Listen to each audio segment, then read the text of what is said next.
नमस्कार, मैं हूं सौरभ त्रिपाठी। आप देख रहे हैं इंडिया न्यूज बुलेटिन की शुरुआत करते हैं। मुख्यमंत्री सुखविंदर सिंह सुक्खू ने आज इंदिरा गांधी राजकीय आयुर्वेदिक महाविद्यालय के नए ओपीडी ब्लॉक में लगभग 30.90 करोड़ रुपए की लागत से निर्मित ट्रॉमा सेंटर का लोकार्पण किया है। ट्रॉमा सेंटर के इस बहुमंजिला भवन में फिजियोथेरेपी वार्ड, स्पेशल वार्ड, आपातकालीन चिकित्सा इकाई और पैथोलॉजी प्रयोगशाला की सुविधा उपलब्ध कराई गई है। घायलों और गंभीर रोगियों के उपचार संबंधित वरीयता के लिए यहां अलग व्यवस्था की गई है। अन्य आपात सेवाओं के साथ साथ यहां पर डॉक्टर, नर्स तथा मुख्य चिकित्सा अधिकारी के कक्ष, रोगियों के बैठने के लिए स्थान और अन्य जनोपयोगी सेवाएं भी उपलब्ध होंगी। मुख्यमंत्री ने इस अवसर पर नए ओपीडी परिसर का अवलोकन किया और रोगियों और उनके परिवारजनों और परिचारकों और अस्पताल स्टाफ के साथ संवाद भी किया।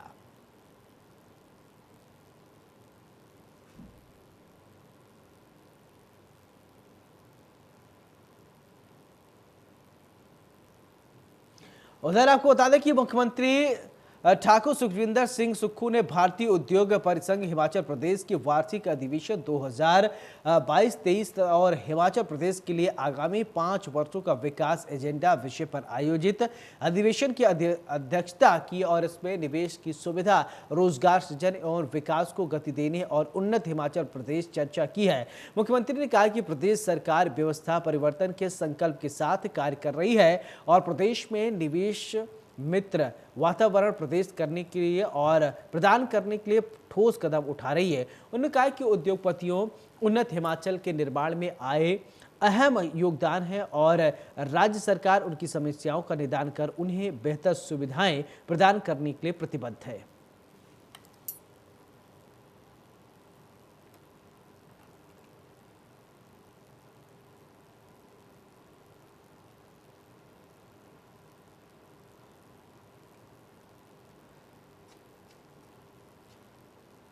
तो निवेश मित्र वातावरण बनाने के लिए पूरी तरीके से सरकार प्रतिबद्ध है। सरकार की कोशिश है कि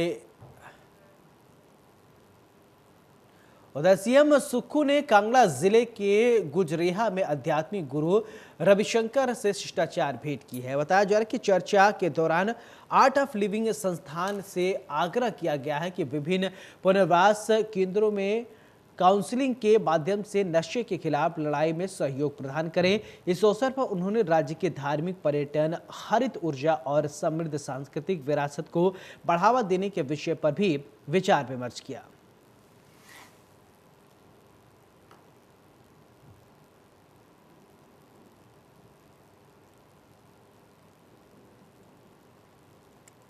उधर आपको बता दें कि बॉलीवुड अभिनेता और निर्देशक सतीश कौशिक का निधन 66 साल की उम्र में हो गया है और दुनिया को उन्होंने अलविदा कह दिया है। दिल का दौरा पड़ने से हुई मौत सिनेमा जगत में शोक की लहर दौड़ गई है। आपको बता दें करीबी दोस्त अनुपम खेर ने ट्वीट करके जानकारी दी।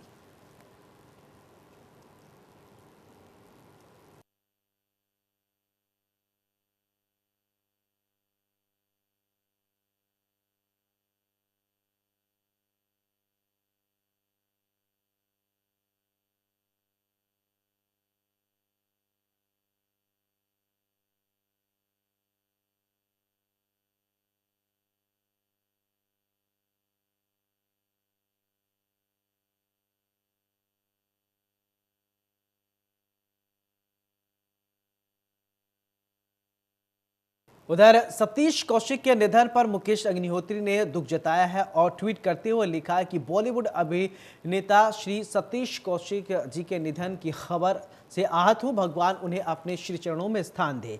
परिवार के प्रति गहरी संवेदना व्यक्त करता हूं। तो उप मुख्यमंत्री ने ट्वीट कर श्रद्धांजलि भेंट की है। सतीश कौशिक के निधन के बाद बॉलीवुड जगत में शोक की लहर है। सतीश कौशिक एक अभिनेता के साथ साथ डायरेक्टर भी थे, इसके अलावा कॉमेडियन भी थे। उनकी कॉमेडी और वो किसी भी किरदार में रहते थे तो शानदार अभिनय करते थे। अचानक से मौत के बाद सब स्तब्ध है। उधर भाजपा के वरिष्ठ नेता एवं पूर्व शिक्षा मंत्री गोविंद सिंह ठाकुर ने कहा है कि पूर्व जयराम सरकार ने संस्कृत को बढ़ावा देने के लिए प्रदेश के सरकार और सरकारी विद्यालयों में कक्षा तीसरी से ही कक्षा और संस्कृत की शुरुआत करने का निर्णय लिया था, लेकिन सुक्खू के संस्कृत विरोधी सरकार अभी सरकारी विद्यालयों में शुरू करने से आनाकानी कर रही है। उन्होंने कहा कि प्रदेश भर के स्कूलों में शिक्षा बोर्ड ने तीसरी कक्षा से बताया जा रहा है कि संस्कृत की पढ़ाई के लिए किताब तक छपवा कर स्कूलों में भेज दी है, लेकिन प्रारंभिक शिक्षा निदेशालय ने इस किताब को शुरू करने से इनकार कर दिया है। इस मामले में अपनी प्रतिक्रिया जताई है। उन्होंने कहा है कि हिमाचल प्रदेश शिक्षा बोर्ड के माध्यम से जो पुस्तक छपी हैं, जो स्कूल के बच्चों को मिलनी है, उनकी कीमतें कई गुना बढ़ाकर प्रदेश के बच्चों और अभिभावकों को नई सरकार का तोहफा दिया है। अपनी सरकार के समय में ये कहा कि बच्चों को संस्कृत का ज्ञान होना आवश्यक है और इसलिए तीसरी कक्षा से ही संस्कृत स्कूलों में होनी चाहिए और हिमाचल प्रदेश शिक्षा बोर्ड के माध्यम से संस्कृत की किताबें छप गई और वे किताबें स्कूलों तक पहुंच गई। लेकिन अभी वर्तमान में शिक्षा निदेशक का यह कहना कि मैं अनभिज्ञ हूं और समाचार पत्र का हेडिंग लगा है कि संस्कृत की पुस्तकें तो छप गई, लेकिन शिक्षा विभाग संस्कृत को पढ़ाने में अनभिज्ञता जाहिर कर रहा है। यानी इससे इस कांग्रेस सरकार का संस्कृत विरोध भी नजर आ। तो उधर आपको बता दें कि पालमपुर के कंडबाड़ी के महा अवतार मेडिटेशन सेंटर में राज्य स्तरीय लोक नृत्य प्रतियोगिता का आयोजन किया गया। प्रदेश भर से पहुंचे कलाकार कुल्लू से देवलू के साथ नृत्य करते दिखे। इस कार्यक्रम में केंद्रीय मंत्री अर्जुन मेघवाल, राज्यपाल और आपको बता दें कि आपकी जगह राज्यसभा सांसद कार्तिकेय शर्मा और प्रदेश के पूर्व सीएम प्रेम कुमार धूमल भी मौजूद रहे। इस दौरान कंडबाड़ी में महा अवतार बाबा जी मेडिटेशन सेंटर के गुरु योगी राज अमर ज्योति सबको आशीर्वाद दिया और सबके साथ फूलों की होली खेली। तो ये आप तस्वीर देख रहे हैं पालमपुर की तस्वीर, जहां आप फूलों की होली तस्वीर देख रहे हैं। इस दरमियान राज्यसभा सांसद कार्तिकेय शर्मा भी मौजूद रहे। बड़ी जानकारी इस वक्त ही आपने टीवी स्क्रीन पर देख पा रहे हैं, जहां पर पालमपुर में होली खेलने की ये तस्वीर आप देख पा रहे हैं।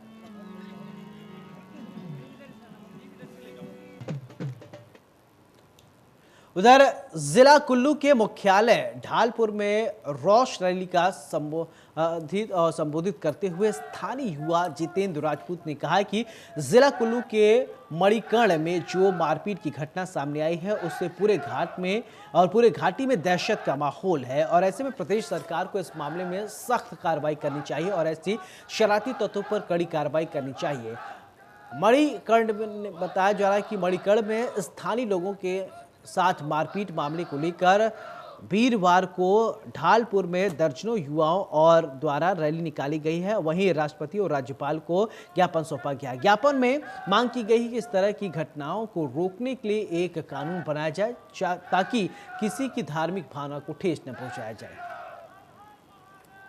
मैं आज इतना बोलना चाहूँगा कि जो उस दिन 5 तारीख को मणिकर्ण में हुआ वो फिर से ना हो और प्रशासन से मैं इतना ही चाहूँगा कि अतिथि देवो भव, देवभूमि समझ के आए, हुड़दंगबाजी जो भी है वो फिर से ना हो। अगर प्रशासन कंट्रोल करता तो ठीक है, नहीं तो पार्वती घाटी के हम जो भी भाई है, फिर हम भी हमारे मंदिरों की रक्षा करना जानते हैं, हमारे गांव की रक्षा करना जानते हैं। धन्यवाद। बहुत ज़्यादा, जिस समय मैं कहता हूँ मेरे घर के जो है औरतें हैं, बच्चे हैं, वो अभी भी कल भी पूरी रात नहीं सोए थे। शायद उनको डर था कि अभी भी कुछ हो सकता है।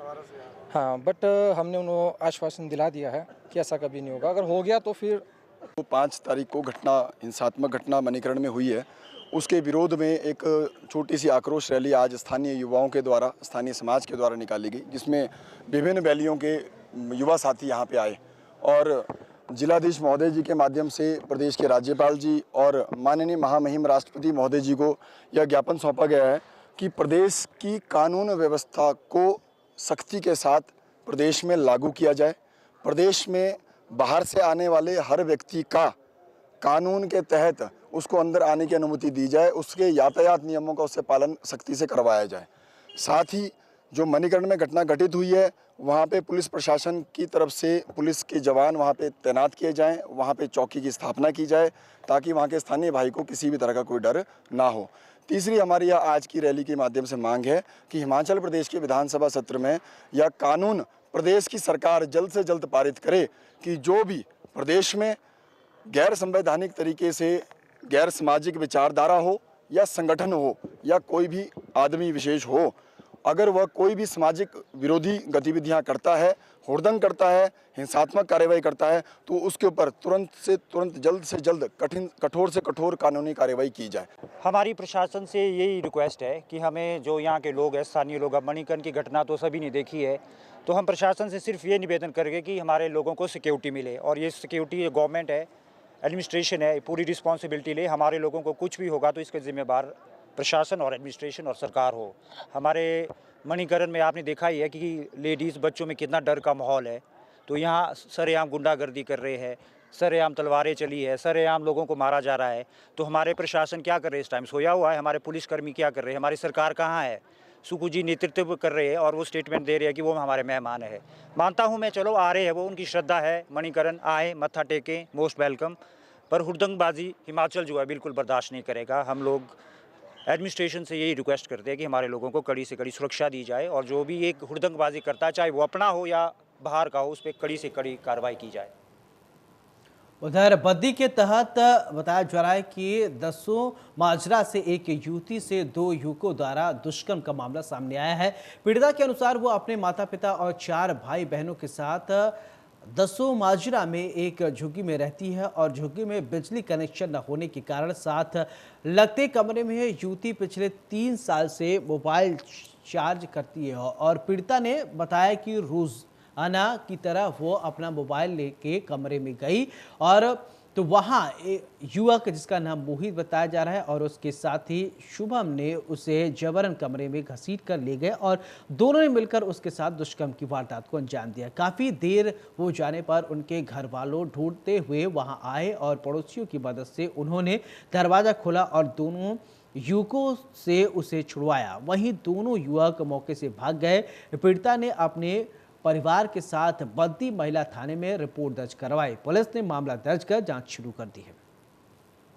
महिला थाना में एक महिला ने आके जो है कंप्लेंट लिखाई कि वो दसों माजरों में जो है झुग्गी झोंपड़ियों में रहती है। तो उस महिला के साथ जो है सुबह को तकरीबन 10:30 बजे वो साथ वाली जो झोपड़ी में जो है अपना फोन चार्ज करने गई थी। तो वहाँ पर जो है 2 व्यक्तियों ने जो है उसको जो जबरदस्ती कमरे के अंदर खींच लिया, और पहले तो उसके साथ जबरदस्ती की और साथ ही साथ उसके साथ जो है दुष्कर्म भी किया है। तो घर वालों ने जब जबरदस्ती दरवाजा खोल के उसको छुड़वाया तो वो दोनों व्यक्ति वहाँ से भाग गए। तो इस संदर्भ में जो है महिला थाना में FIR जो है 376-342 IPC के तहत जो है दर्ज की गई है। इन दोनों व्यक्तियों की पहचान करके जो है इनके बारे में जो है पता लगाया जा रहा है, और आगे जो है कानूनी कार्रवाई जैसे भी ये पकड़ में आएगा, बाकी जो है कानूनी कार्रवाई जो है। उधर मंडी जिला के तहत गुरुवार को विभिन्न ब्लॉक कांग्रेस कमेटियों द्वारा केंद्र की मोदी सरकार और अनाड़ी के खिलाफ मोर्चा खोला गया है। आप कीजिएगा, अडानी के खिलाफ मोर्चा खोलने का मामला सामने आया है। अखिल भारतीय कांग्रेस कमेटी और प्रदेश कांग्रेस कमेटी की अध्यक्षा सांसद प्रतिभा सिंह ने और उनके दिशा निर्देश के अनुसार सुंदरनगर ने बताया जा रहा है कि वहां पर किया गया है। वहीं बताया जा रहा है कि कॉलोनी स्थित SBI बैंक के बाहर प्रधानमंत्री नरेंद्र मोदी और अडानी के खिलाफ जोरदार प्रदर्शन किया गया। केंद्र सरकार के खिलाफ जमकर नारेबाजी की गई।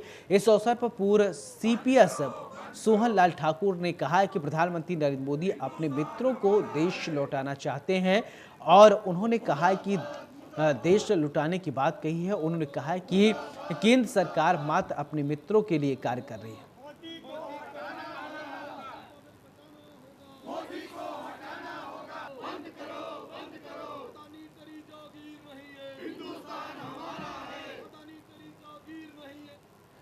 उधर नूरपुर में ब्लॉक कांग्रेस नूरपुर और बताया जा रहा है कि नूरपुर कांग्रेस कमेटी के कार्यकर्ताओं ने पूर्व विधायक अजय की अध्यक्षता में नूरपुर LIC ऑफिस के बाहर बताया जा रहा है कि सांकेतिक धरना दिया और केंद्र सरकार के द्वारा 2 घरानों को लाभ पहुंचाने को लेकर केंद्र सरकार के खिलाफ नारेबाजी की है। कांग्रेस के पूर्व विधायक और नूरपुर के बताया जा रहा है कि अजय महाराज ने कहा कि आज पूरे देश में LIC ऑफिस और स्टेट बैंक ऑफ इंडिया के बाहर कांग्रेस पार्टी सांकेतिक धरना दे रही है। ये धरना प्रदेश स्टेट बैंक ऑफ इंडिया और LIC द्वारा अडानी को जो पैसे दिए गए हैं उसके खिलाफ है। आज पूरे हिंदुस्तान में LIC ऑफिसेज और स्टेट बैंक के बाहर धरना सांकेतिक धरना हमारी पार्टी दे रही है और इसमें जो है कि जो पैसे अडानीज को स्टेट बैंक के थ्रू और LIC वालों ने थ्रू दिए हैं तो उसके बरखिलाफ ये धरना है। और इसके साथ है कि लाखों लोगों को नुकसान हुआ, शेयर्स जो गिरी हैं, तो उसके हम ये जो हम धरना दे रहे हैं सरकार को ये सचेत करना चाहते हैं कि ऐसा मत करो कि 2 घरानों को आप खुश करने में पूरे हिंदुस्तान का नुकसान हो।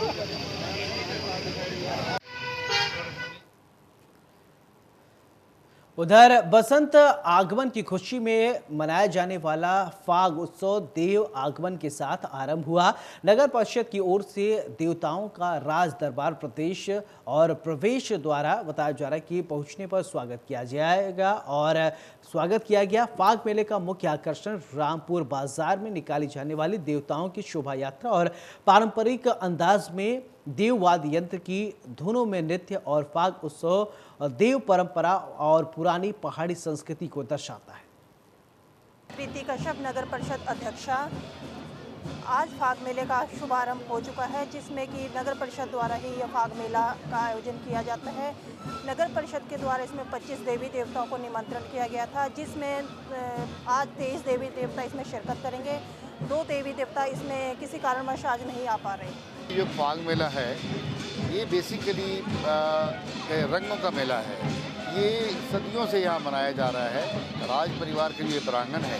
इस प्रांगण में सभी इलाके के, कुल्लू इलाके के, रामपुर इलाके के सभी देवी देवताओं को निमंत्रण दिया जाता है और म्यूनसिपल कमेटी इसको ऑर्गेनाइज करती है। यहाँ पे मेले का जो reception and everything is in बजी।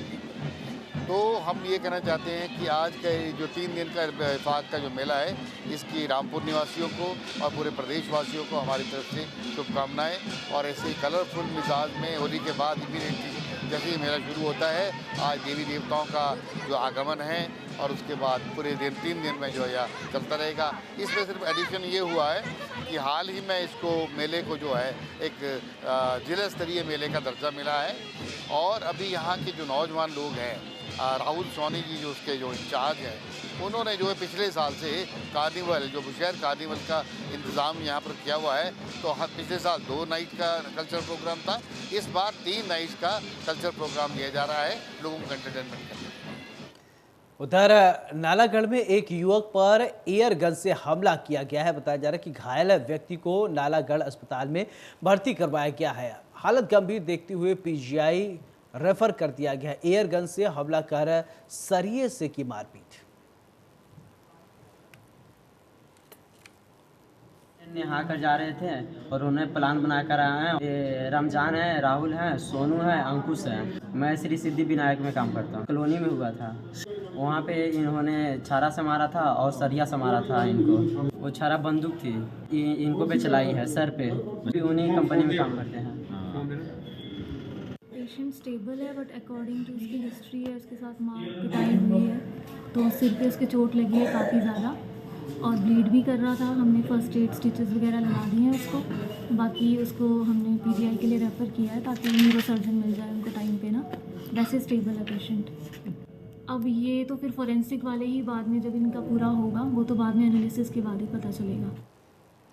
उधर हिमाचल प्रदेश के मुख्यमंत्री सुखविंदर सिंह सुक्खू द्वारा पूर्व भाजपा सरकार के कार्यकाल में खोले गए संस्थाओं को डी नोटिफिकेशन करने का मामला लगातार तूल पकड़ता जा रहा है। बताया जा रहा है कि एक और जहां प्रदेश में डी नोटिफिकेशन संस्थाओं को लेकर भाजपा नेता हस्ताक्षर अभियान चलाने के बाद अब 13 मार्च को राज्यपाल शिव प्रताप शुक्ला को ज्ञापन देने जा रहे हैं, तो वहीं संस्थाओं को डी नोटिफिकेशन करने के मामले में लगातार आरोप प्रत्यारोप का दौर जारी है। बताया जा रहा है कि नैना देवी से विधायक और हिमाचल बीजेपी प्रवक्ता रणधीर शर्मा का आरोप है कि प्रदेश में डी नोटिफिकेशन की संख्या 900 पहुंच गई है और वर्तमान कांग्रेस सरकार कर्ज के नाम पर ऐसे संस्थानों को डी नोटिफाइड कर रही है जो लोगों के लिए महत्वपूर्ण है। इसके साथ ही रणधीर शर्मा ने कहा है कि स्वर घाट डिग्री कॉलेज में एक ही कक्षा में 3 के भीतर 20 छात्रों ने प्रवेश लिया और इसके बावजूद सरकार ने इसे डी नोटिफाई कर दिया।